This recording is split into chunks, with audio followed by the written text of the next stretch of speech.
తెలంగాణలో స్థానిక సంస్థల ఎన్నికల నిర్వహణ ఎప్పుడు గందరగోళంలో పడింది. కొన్ని జిల్లాల్లో ఎన్నికల నిర్వహణకు టీచర్లు, ఉద్యోగులకు వేసిన డ్యూటీలు చర్చనీయాంశంగా మారాయి. చనిపోయిన వారికి, రిటైర్ అయిన వాళ్లకు స్థానిక సంస్థల ఎన్నికల డ్యూటీల్ని కేటాయించడంతో అధికారుల నిర్లక్ష్యం బయటపడింది. తెలంగాణలో స్థానిక సంస్థల ఎన్నికలకు 5 దఫాలుగా పోలింగ్ నిర్వహించాలని రాష్ట్ర ఎన్నికల సంఘం షెడ్యూల్ విడుదల చేసింది. అయితే ఎన్నికల విధుల నిర్వహణకు సంబంధించిన డ్యూటీ చార్ట్ల తయారీ సరిగా లేకపోవడంపై ఉద్యోగులు, ఉపాధ్యాయులు ఆందోళన వ్యక్తం చేస్తున్నారు. భద్రాద్రి కొత్తగూడెం జిల్లాలో అశ్వరావుపేట జెడ్పీహెచ్ఎస్ లో టీచర్ గా పనిచేసిన చంద్రశేఖర్ ఇటీవల చనిపోయారు. జిల్లా అధికారులు ఆయనకు డ్యూటీ వేశారు. పాండురంగాపురం హైస్కూల్ హెచ్ఎంఓ ఉత్తరకుమారి 5 నెలల కింద చనిపోయారు. ఆమెకు స్థానిక సంస్థల ఎన్నికల డ్యూటీ వేశారు.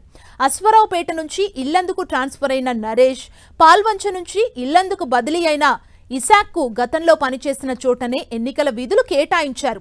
మెదక్ జిల్లా Kuchanpalli ZP high school teacher Bharat Yadav లెక్చరర్గా సంగారెడ్డి జిల్లాకు వెళ్లారు.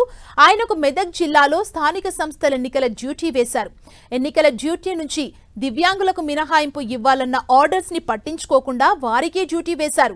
ఎక్కువగా టీచర్లున్న స్కూళ్ల నుంచి కొంతమందికి మాత్రమే డ్యూటీలు వేసి మిగతా వారికి మినహాయింపు ఇచ్చారన్న ఆరోపణలు ఉన్నాయి. మరోవైపు సీనియర్లకు తక్కువ స్థాయి డ్యూటీ పోలింగ్ ఆఫీసర్లు, ఓపీలుగా జూనియర్లకు ఎక్కువ స్థాయిగా ఉన్న రిటర్నింగ్ ఆఫీసర్లుగా పోస్టులు కేటాయించడంపై ఉద్యోగులు ఆగ్రహాన్ని వ్యక్తం చేస్తున్నారు. ఇప్పటికైనా రాష్ట్ర ఎన్నికల సంఘం జోక్యం చేసుకుని డ్యూటీ సమస్యలు పరిష్కరించాలని ఉద్యోగులు కోరుతున్నారు.